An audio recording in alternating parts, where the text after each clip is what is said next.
अस्सलाम वालेकुम व्यूअर्स, मैं हूं समीना पाशा। उम्मीद है आप लोग खैरियत से होंगे। व्यूअर्स, इस व्लॉग में ज़्यादातर जो बात है वो तो ज़िमनी इंतखाबात के हवाले से होगी, जहां पर आज पोलिंग का अमल जारी है। और जब आप ये वीडियो देख रहे होंगे पोलिंग का अमल मुकम्मल भी हो चुका होगा गालिबन। लेकिन जो दिन भर होता रहा है पोलिंग के नाम पर एक मजाक, इलेक्शन के नाम पर एक तमाशा और जमहूरियत के नाम पर एक कलंक, ये सब हमें आज नज़र आया पोलिंग डे पर। इसके ऊपर थोड़ी सी बात करेंगे। सिवाय और बात करने के कर ही क्या सकते हैं, लेकिन हम बात तो कर रहे हैं, लेकिन मज़े की बात क्या है, ये सब क्यों इतना खुलेआम हो रहा है, इसके ऊपर भी मैं थोड़ा सा सोच रही थी। तो मैंने उसके ऊपर भी कुछ एक एनालाइज करके सिचुएशन कुछ पॉइंट्स रेडी किए हैं, वो आपके साथ शेयर करूंगी। इसके साथ साथ जनाब आज पीटीआई की क्या हिकमत अमली है, कराची में एक्टिव होने जा रहे हैं, इसके ऊपर बात करेंगे। अमेरिका ने कुछ अहम पाबंदियां लगाई हैं कुछ कंपनीज के ऊपर जो पाकिस्तान को मिसाइल टेक्नोलॉजी में किसी भी तरह से हेल्प आउट कर रही थी। तो इस खबर की डिटेल आपके साथ शेयर करेंगे। और फिर एक अहम दौरा भी होने जा रहा है, इससे मुतालिक भी बात करेंगे। आज एक अफसोसनाक खबर सामने आई, रोहिदाद खान साहब जो है वो चल बसे, और उनसे मुतालिक भी एक अहम कुछ ऑब्जर्वेशन हैं वो शेयर करूंगी। और लास्टली बात करेंगे कि काजी फ़ायज़ ईसा साहब को इमरान खान साहब के लिखे गए ख़त में क्या कुछ मिसिंग है, इसके ऊपर सीनियर सहाफ़ी साकिब बशीर साहब ने कुछ नुक्ते उठाए हैं, इसके ऊपर भी बात करते हैं। आपसे रिक्वेस्ट है कि चैनल को सब्सक्राइब कर लें अगर अभी तक सब्सक्राइब नहीं किया। सबसे पहले जी बात का आगाज़ यहीं से करेंगे। पहले हुआ करते थे वंस अपॉन अ टाइम कि थोड़े बहुत इलेक्शन ज़रूर हुआ करते थे, लेकिन अब वो तरद्दुद भी नहीं किया जा रहा।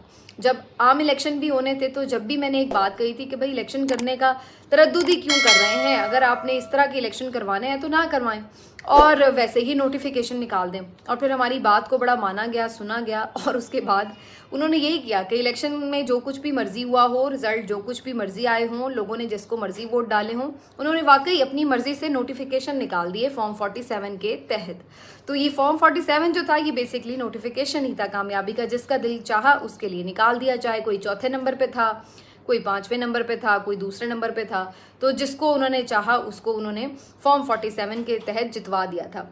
लेकिन अब की बार इलेक्शन में उन्होंने कहा कि भाई ये भी हमें बात करने के ऊपर क्यों एक मौका मिल गया कि 45-47 का फ़र्क है, 45-47 का फ़र्क है। तो यहाँ पर आकर जो इस्टेब्लिशमेंट के और नून लीग के हामी सहाफ़ी और टाउट सहाफ़ी हैं वो बेचारे भी चुप कर जाते हैं, क्योंकि फ़र्क तो है फॉर्म 45-47 का। तो फिर उन्होंने शिकवा शिकायत की कि हुजूर देखें, हमने भी डिफेंड करना होता है जाके, ये ठीक है जो करना है वो तो आपने जैसे भी करना है, लेकिन कोई हमारे लिए भी तो ऐसी चीज़ दे दिया करें ना, कोई इतना गंदगी से काम किया करें कि कम से कम हमारे हाथ में भी तो कुछ हो बात करने के लिए। तो ये फॉर्म 45-47 का डिफरेंस जो है ये नहीं होना चाहिए।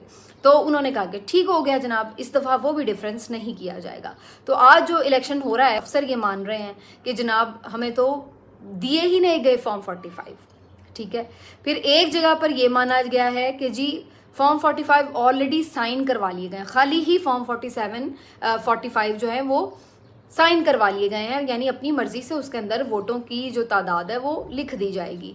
और इसकी जो वजह बताई गई है प्रिजाइडिंग ऑफिसर्स की तरफ से, रिटर्निंग ऑफिसर की तरफ से, उन्होंने कहा जी ये इसलिए करवाए गए साइन के बाद में वक्त बच जाए, ज़्यादा शाम में ज़रा झंझट बड़ा होता है, तो जी साइन पहले करा लो। यानी साइन करने में पता नहीं कितना वक्त रह जाता था, लग जाता था। तो इस किस्म की भोंडी हरकतें।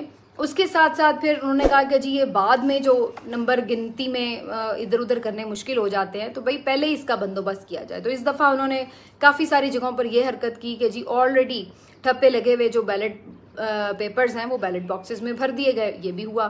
फिर इसके साथ हमने ये भी देखा कि जनाब कई जगहों पर मार कुटाई, लड़ाई झगड़ा, पोलिंग रुक गई। एक अफसोसनाक वाक़या नारोवाल में पेश आया है। ख़बर वहाँ से ये आ रही है कि एक कारकुन वहाँ पर जाँ बहक हो गया है, कोई 60 साल शख्स, और सर पे डंडा लगने की वजह से वो जाँ बहक हुआ है। बताया ये जा रहा है इनिशियली कि वो PMLN का कारकुन है, उनका ये दावा है कि ये उनका कारकुन है, और PTI के बंदों की वजह से, मारपीट की वजह से वो जान से गया है। बहरहाल कारकुन किसी का भी हो, चाहे वो पीटीआई का हो, बेशक वो पीएमएलएन का हो, पीपल्स पार्टी का हो, किसी का भी हो, कारकुन आमतौर पे बेचारा मेहनती वर्कर होता है, गरीब आदमी होता है। और देखिए इस तरह के मामलात में, मौक़ों के ऊपर अफसोस की बात यह है कि कोई जान से जाता है तो यही बेचारे गरीब लोग ही पिसते हैं इन बड़ों के हाथों। लेकिन बहरहाल ये अफसोसनाक वाक़या नहीं होना चाहिए था, इसकी प्रॉपर इन्वेस्टिगेशन बिल्कुल होनी चाहिए, और अगर वाकई पीटीआई के लोग इसमें मुलविस हैं, उनके कारकुन मुलविस हैं, उनको पकड़ा जाना चाहिए।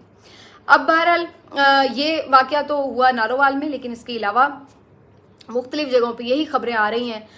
किसी जगह पर पुलिस खुद पहुंच गई और जाके अंदर उन्होंने पोलिंग स्टेशन को बंद कर लिया, ठप्पे लगाने शुरू कर दिए, और वोटर्स को रोका गया, ये भी हुआ, उन्हें अंदर ही नहीं आने दिया जा रहा। फिर सहाफ़ियों को भी आज काफ़ी परेशानी का सामना रहा है, क्योंकि बहुत सारी जगहों पर सहाफ़ियों को भी अंदर नहीं जाने दिया जा रहा था पोलिंग स्टेशंस में, कि वो ये सारा कुछ जो है वो एक्सपोज ना कर दें किसी भी तरह।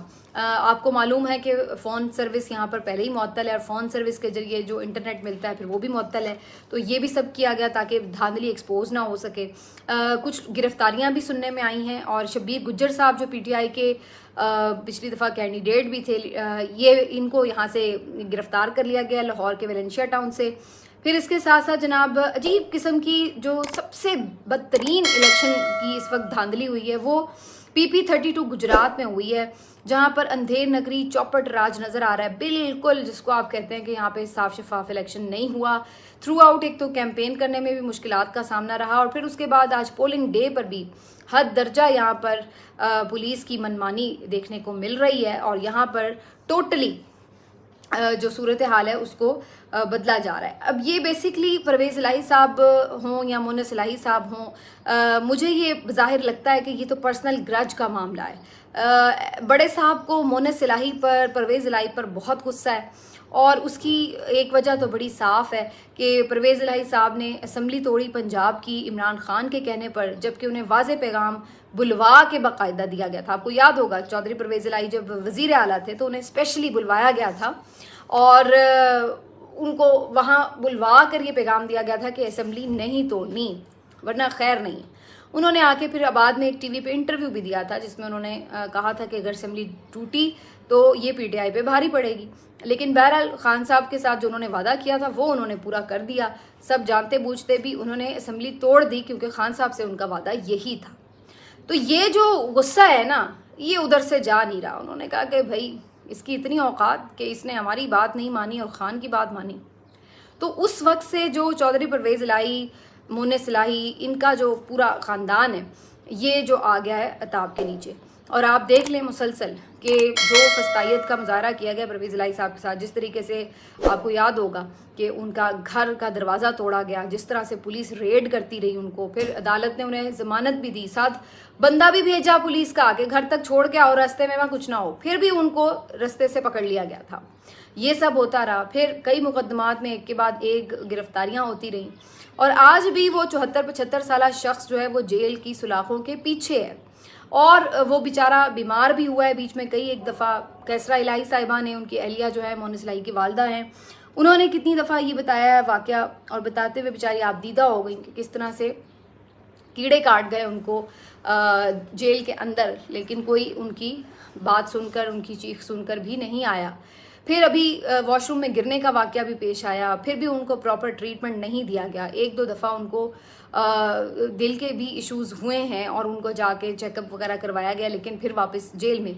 लेकिन उन पे तरस नहीं खाया जा रहा कि यार एक शख्स के साथ आपने इतना कुछ कर लिया, अब छोड़ दें। दूसरी तरफ वो शख्स भी इस उम्र में ऐसा डटा है कि वो भी किसी भी तरह नरम नहीं पड़ा। तो इन दोनों के ऊपर, यानी मोनिस इलाही के ऊपर और चौधरी परवेज़ इलाही साहब के ऊपर आपको ख़ास इनायत इसलिए नज़र आती है कि एक तो उन्होंने सीधा जो डायरेक्ट हुक्म था कि असेंबली नहीं तोड़नी वो नहीं माना, और दूसरा जिस तरीके से सारी ज़िंदगी उन्होंने, हमेशा ये तासुर यही था उनके बारे में, जो कि एक सही हद तक तासुर था कि उन्होंने सारी ज़िंदगी इस्टेब्लिशमेंट के साथ उनकी मर्ज़ी, उनके इशारे के मुताबिक सियासत की। तो ये किस तरह से इतनी उम्र गुजार के आखिरी हिस्से में उम्र के वो एंटी इस्टेब्लिशमेंट सियासत कर रहे हैं, और वो भी उस दौर में कर रहे हैं कि जहाँ पर अच्छे अच्छों की फूंक निकल गई है। और जहाँ पर अच्छे अच्छे जिन्होंने सारी ज़िंदगी हमने सहाफ़त में एंटी इस्टेब्लिशमेंट बयानियाँ इनको बनाते देखा, सियासतदानों को बनाते देखा, उनकी जहाँ पर बस हो गई है वहाँ पर चौधरी परवेज़ इलाही डट गया, जिससे आप एक्सपेक्ट भी नहीं कर रहे थे कि ये शख्स इमरान खान के साथ खड़ा होगा, लेकिन वो हुआ।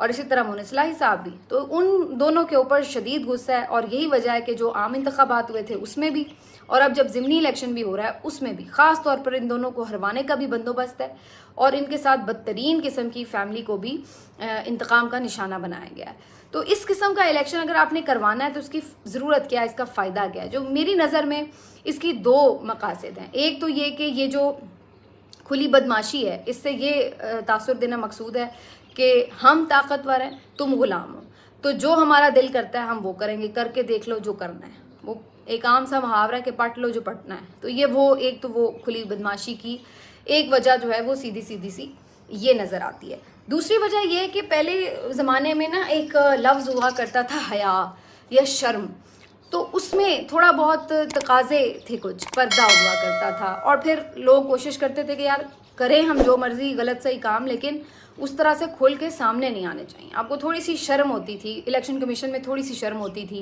कि यार लोग कहें कि नहीं नहीं बेहतर इलेक्शन हुआ, कहीं कहीं हो जाती है बेज़ाब्तगी, या आपको थोड़ा बहुत मीडिया में कोई शर्म होती थी कि बिल्कुल ही झूठ को सच, सच को झूठ कहते हुए थोड़ी सी कहीं ज़बान लड़खड़ा ही जाती थी। या इसी तरीके से सियासतदानों में थोड़ी सी कर्टसी और ग्रेस होती थी कि और जितनी मर्जी वो एक दूसरे के खिलाफ हरकतें करें, लेकिन कम से कम ये नहीं करते थे कि भाई बिल्कुल ही आप चौथे नंबर पे आए हुए हैं और आप जो है जीत का नोटिफिकेशन लेके और फिर आप सीना चौड़ा करके जो है विमान में दाखिल भी हो जाएं, झूठे हलफ भी उठा लें। तो ये अब प्रॉब्लम क्या हुआ है? प्रॉब्लम अब ये, और ख़ुद इस्टेब्लिशमेंट भी, पहले ये होता था कि ये सब कुछ से पर्दा रह के करती थी लेकिन सामने खुद नहीं आते थे, तो अब वो भी उनका भी जो पर्दा था उन्होंने भी गिरा दिया। अब हुआ ये है कि हर कोई उस चीज़ से, उस पर्दे से निकल कर बाहर आ गया। वो जो थोड़ी बहुत शर्म, हया, झिझक, परेशानी, वो कहते होते थे जो नहीं लिया, तो वो याद आ गया। वो जो हुआ करती थी कि जो सब कुछ करना है वो पर्दे के पीछे करो भाई, इतना खुलेआम ना करो, तो वो अब ख़त्म हो चुकी है। इसलिए इलेक्शन कमीशन को इस बात की परवाह नहीं है कि आप चीख के कहें, रो के कहें, खुलेआम कहें कि ये इस तरह का इलेक्शन है, ये मिला हुआ है, ये उन्हें कोई परवाह नहीं। ना अदालत को इस बात की कोई फ़िक्र है कि जो खुलेआम हो रहा है उसके ऊपर वो बेशर्मों की तरह बैठे रहेंगे, नोटिस नहीं लेंगे, कुछ नहीं देखेंगे, कोई रिलीफ नहीं देंगे, लेकिन उन्हें भी इस बात की कोई परवाह नहीं है कि कोई क्या कह रहा है। इसी तरीके से आप बाकी भी इदारों का यही हाल है। तो असल प्रॉब्लम सिर्फ ये हुआ है कि अब वो जो हया या शर्म थोड़ी बहुत बाकी थी वो ख़त्म हो चुकी है। इस वजह से आपको ये अब जो खुलेआम हर चीज़ होती हुई नज़र आ रही है उसकी वजह सिर्फ और सिर्फ ये है। बाकी जनाब, आज पीटीआई ने कराची में एक जलसे बल्कि रैली का एहतमाम कर रखा है। शेर अफजल मरवा साहब एक दफ़ा फिर कराची रवाना हो गए हैं, वहाँ से वो लीड करेंगे इस रैली को मज़ार कायद तक, और मुझे उम्मीद है कि ये खासी बड़ी रैली होगी क्योंकि कराची में पीटीआई का बहुत बड़ा सपोर्ट बैंक है और जब जब भी कहीं पे भी उनको बाहर निकलने की कॉल मिली है तो चंद घंटों के नोटिस पे भी बड़ी तादाद में लोग आए हैं। तो मुझे लगता है कि ये खासी एक बड़ी रैली होगी और अच्छी चीज़ है। पीटीआई को कराची को बिल्कुल इग्नोर नहीं करना चाहिए। वहाँ पर जब आपकी इतनी बड़ी एक सपोर्ट मौजूद है, बगैर कैंपेन के लोग आपको वहाँ पे वोट डालने आ गए और डाला उन्होंने, अपने क्लीन स्वीप किया कराची को, लेकिन बाद में क्लीन स्वीप कर दिया डाकुओं ने, तो वहाँ पर आपको तवज्जो भी देनी चाहिए और वहाँ पर बिल्कुल जो मेन मरकज़ी क़यादत है उसको पैदर पे दौरे करने चाहिए। पूरी तरह तंजीम साजी यहाँ पे अच्छी तरह की होनी चाहिए और भरपूर कराची को आपको दिलजोई करनी चाहिए, उनका हौसला बढ़ाना चाहिए। तो ये एक अच्छी चीज़ है। उसके बाद जनाब एक जो बात की जा रही है ज़िमनी इलेक्शन के हवाले से वो ये कि जी अगर इन ज़िमनी इलेक्शन में कामयाबी मिलती है तो मखसूस नशिस्तों का रास्ता भी खुल सकता है। ये बेसिकली क्यों कहा जा रहा है? वजह ये बताई जा रही है कि इलेक्शन कमीशन ने या फिर बाद में अदालत ने भी जो ये एक तौजीह बताई थी कि जी मखसूस नशिस्तें सुन्नी इत्तेहाद काउंसिल को क्यों नहीं मिल रही हैं, तो उन्होंने कहा था कि चूँकि ये पार्लियामेंट में मौजूद नहीं है। ये अलग बात है कि इससे पहले ऐसी मिसालें मौजूद हैं कि कोई जमात पार्लियामेंट में नहीं भी थी, रजिस्टर्ड थी, लेकिन तो उनको भी मिला, यानी मखसूस नशिस्तों का हक जो था उन्हें दिया गया था अगर उन्होंने जीती थी बाकी नशिस्तें जनरल। लेकिन इस दफ़ा ये इन्होंने इंटरप्रिटेशन की कि नहीं मिल सकती सुन्नी इत्तेहाद काउंसिल को। तो अब हो ये रहा है कि जो बाजौड़ की सीट है NA 8 की, जहाँ पर PTI के उम्मीदवार गुल ज़फ़र खान हैं, ये जो इलेक्शन है ये बेसिकली ज़िमनी इलेक्शन नहीं है, ये बेसिकली जो मेन इलेक्शन था ये उसी का कंटिन्यू हो रहा है प्रोसेस। उसकी वजह ये है कि उस वक्त जो उम्मीदवार हैं वो नहीं, उनकी डेथ की वजह से वो रुक गया था, मुलतवी हो गया था। तो उसके बाद अब जो है वो इलेक्शन फर्स्ट टाइम इधर हो रहा है। तो अगर इस घोड़े के निशान पर गुलज़फ़र खान जीत के आते हैं तो इसका मतलब सुन्नी इत्तेहाद काउंसिल जो है वो एक पार्लियामेंट की पार्टी बन जाएगी, क्योंकि वो उस पार्टी के टिकट से इलेक्शन लड़ रहे हैं। तो उस सूरत में ये चांस बन सकता है कि इनको फिर इनकी मखसूस नशिस्तें वापस मिल जाएं, क्योंकि जो बुनियादी एतराज़ था वो तो दूर हो जाएगा कि जी पार्लियामेंट में वो पार्टी मौजूद नहीं थी। तो कहने को ये बात थोड़ी सेंस तो बनती है, इसकी समझ में भी आती है, लेकिन अगर असल बात ये कि हमारे मुल्क में ना तो कानून के मुताबिक फ़ैसले हो रहे हैं ना सेंस के मुताबिक फ़ैसले हो रहे हैं। फैसले तो इस बात पे हो रहा है कि जब तयशुदा है कि मखसूस नशिस्तें नहीं मिलनी तो मतलब है कि नहीं मिलनी। तो इसलिए अब आप जिस तरह मर्जी इस कान को इधर से पकड़ें या उधर से पकड़ें, बहुत से लोग इस पे होपफुल हैं। मुझे इसमें ज़्यादा उम्मीद नहीं है कि इसके बावजूद भी नहीं है मखसूस नशिस्तें मिलेंगी। आप इससे ही अंदाज़ा लगा लें कि काजी साहब ने तो अभी तक वो पिटिशन ही नहीं लगाई मखसूस नशिस्तों वाली, जो पीटीआई ने अपील दायर कर रखी है। तो ये तो सूरत हाल है। तो इससे ही आप अंदाज़ा लगा लें बदनीयती का कि मखसूस नशिस्तें पीटीआई को नहीं मिलने देंगे ये लोग। ख़ास तौर पर काजी साहब का तो अब सीधा सीधा कॉन्फ्लिक्ट ऑफ इंटरेस्ट है, क्योंकि अगर मखसूस नशिस्तें पीटीआई को मिलती हैं तो मतलब उनकी एक्सटेंशन का रास्ता रुकता है। तो वो क्यों चाहेंगे कि मखसूस नशिस्तों की पिटिशन लगे, उन्हें मखसूस नशिस्तें वापस करनी पड़ें और फिर उनकी नौकरी का, उनकी एक्सटेंशन का रास्ता बंद हो। अच्छा, यही जो पॉइंट है बेसिकली, ये इमरान खान साहब ने अपने ख़त जो लिखना था उन्होंने काजी फायज़ल साहब को, इसके हवाले से भी सामने आया था कि खान साहब ने ये पॉइंट भी उसमें रखा है। उन्होंने सहाफ़ियों से गुफ्तगू करते हुए भी ये बात की थी। बाद में जो ख़त भेजा गया है, जो मंजर आम पर आया है, उसमें साकिब बशीर साहब जो सीनियर रिपोर्टर हैं उन्होंने ये मेंशन किया है कि उस ख़त में ये नुक्ता नहीं है। अब सवाल यहाँ पर ये पैदा होता है कि अगर खान साहब ने ये नुक्ता एक्सटेंशन वाला डाला था कि आपको एक्सटेंशन नहीं लेनी चाहिए, तो ये नुक्ता किसने इस ख़त में से निकाला? अब इसके ऊपर बहुत बात हो रही है। बहुत से लोग ये कह रहे हैं कि जी हामिद खान साहब जो हैं इस मामले पे बिल्कुल खामोश हैं, जबकि सब कहते हैं कि उनके चीफ जस्टिस से अच्छे रवाबित हैं और उन रवाबित का पीटीआई को या इमरान खान को क्या फ़ायदा हुआ है? आपकी कोई पिटिशन टाइम से लगी नहीं, किसी पिटिशन में आपको रिलीफ मिला नहीं, और उल्टा ये हुआ है कि जब पीटीआई ने चीफ जस्टिस साहब पर प्रेशर बढ़ाने के लिए अदम एतमाद की बात की हो कि हमें उन पर एतमाद नहीं है, या उनके खिलाफ कोई एहतजाज करने की बात की हो, या अब ये ख़त लिखकर अगर उनकी कुछ तवज्जो दिलाने की कोशिश करने की बात हो, तो उसमें कहीं कहीं अब बज़ाहिर ऐसा लग रहा है कि ख़ुद हामिद खान साहब जो हैं रुकावट बन गए। और अब बहुत सारे रिपोर्टर्स ये रिपोर्ट कर रहे हैं कि हामिद खान साहब ही बुनियादी तौर पर वो शख्सियत है जिन्होंने ऐसी कोई भी चीज़ जो काजी फायज़ल साहब के खिलाफ जा रही होती है उसको हज़फ करा देते हैं। तो ये एक सीरियस मैटर है कि इसका मतलब है कि खान साहब के जो अहकामात हैं उनको फॉलो उस तरह से नहीं किया जा रहा, उसमें तरमीम कर ली जाती है, उसमें मर्ज़ी की चीज़ें डाली या निकाली जाती हैं। तो ये तो एक बहुत संगीन किस्म का इशू है फिर पीटीआई के साथ, कि उनका मैसेज अगर उस तरह से नहीं कन्वे आगे हो रहा जिस तरह होना चाहिए। तो मेरा ख्याल है उन्हें इसको बिल्कुल प्रॉब करना चाहिए कि कौन है जो खान से इस तरह से गद्दारी कर रहा है। अब आ जाते हैं जी इस बात के ऊपर कि वैसे मैंने अमेरिका के ऊपर भी बात करनी थी, लेकिन थोड़ी मैं इसके हवाले से बात करना चाह रही हूँ। जो रोहिदाद खान साहब सीनियर ब्यूरोक्रेट हैं वो आज इस जहान फ़ानी से कूच कर गए। 100 साल से ज़ायद उन्होंने उम्र पाई और 1949 में ये सिविल सर्विस में भर्ती हुए थे। यानी समझ लीजिए कि सारा जो पाकिस्तान का अभी तक का उनका दौर है सारा उन्होंने अपनी आंखों से देखा है, उसका उरूज भी, उसका जवाल भी। और रोहिदाद खान साहब जो हैं बहुत ज़ईफ़ होने के बावजूद भी आखिर तक बड़े वोकल रहे और अपनी पोजीशंस को बड़ा क्लैरिटी से वो बयान करते रहे। मुझे भी कई दफ़ा उन्हें सुनने का, उनसे बात करने का भी मौका मिला। तो वो पाकिस्तान के जो मसाइल हैं उसको बहुत ज़्यादा अंडरस्टैंड भी करते थे और उसको सही तौर पर बयान भी कर सकते थे, उसका हल भी, क्योंकि उन्होंने पाकिस्तान को बिल्कुल जैसे वो उसकी क़याम हुआ उस वक्त से लेकर आज तक देखा कि इसके साथ हुआ क्या है।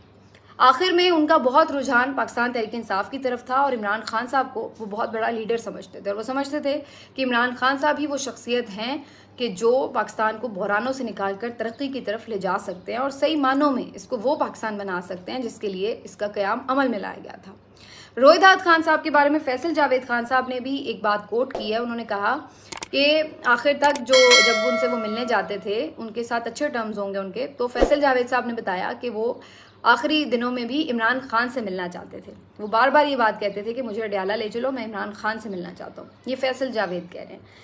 और ये रोहिदाद खान साहब इस हवाले से भी एक इम्पॉर्टेंट शख्सियत थे कि 1971 में जो फौजी ऑपरेशन हुआ था ढाका में, उसके हवाले से इन्होंने बाद में कौम से माफ़ी भी मांगी और बड़े इस पे चश्म कुशा इंकशाफात भी थे उनकी तरफ से।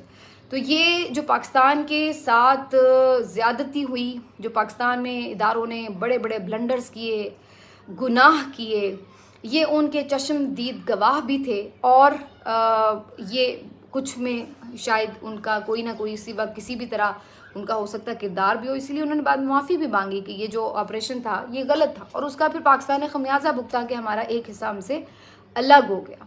तो जो रोहिदाद खान साहब हैं, ये अपने आप में पूरा एक इंसाइक्लोपीडिया थे, पाकिस्तान की पूरी एक तारीख थे।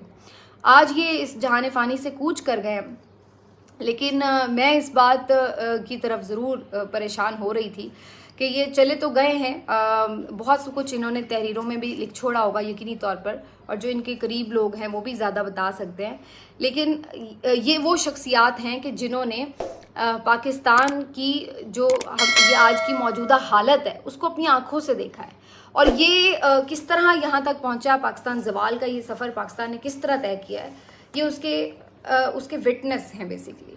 तो हमें इन लोगों के उससे फ़ायदा उठाना चाहिए था कि ये क्या कह रहे हैं और इनकी बात को सुना जाना चाहिए था। लेकिन जो हमारे मुँहज़ोर किस्म के हमेशा ताकतवर लोग आते हैं, वो हमेशा बार बार गलतियां ही करते हैं। किसी ने कोई उसमें आज तक ऐसा काम नहीं किया कि जिसकी वजह से हम प्राउड फील करें कि हाँ जी ये कोई इन्होंने ऐसा काम किया, गलती से सीख कर किया। या तो गलतियां रिपीट हुई और या फिर हर बार नई गलती की गई, लेकिन गलतियां ही गलतियां हैं। हमारे हिस्से में, हमारे खाते में कोई ऐसी चीज़ नहीं है जो प्राउड हमें फील कराए। नरेंद्र मोदी आज हमें ताने मार रहा है कि ये मुल्क आटे के लिए तरस रहा है, पहले आतंक फैलाया करता था, अब आटे के लिए तरस रहा है। तो ये अब हमारी हैसियत है कि हमें इस तरीके से वो लोग ताने मार रहे हैं कि जिनके साथ तिजारत करने के लिए हमारे वज़ीर तिजारत मरे जा रहे हैं। खैर, ये जो बैरूनी ताल्लुकात हैं इसके ऊपर अगले व्लॉग में ज़रा तफसील से बात करेंगे। आज ज़रा वक्त का अब काफ़ी तवील हो गई बात। ईरान का दौरा, यानी ईरानी सदर आ रहे हैं, अमेरिका ने जो पाबंदियाँ लगाई हैं, इनसे जुड़ी कुछ आम चीज़ें आपके साथ अगले व्लॉग में शेयर करूँगी। अपना ख्याल रखिए। अल्लाह।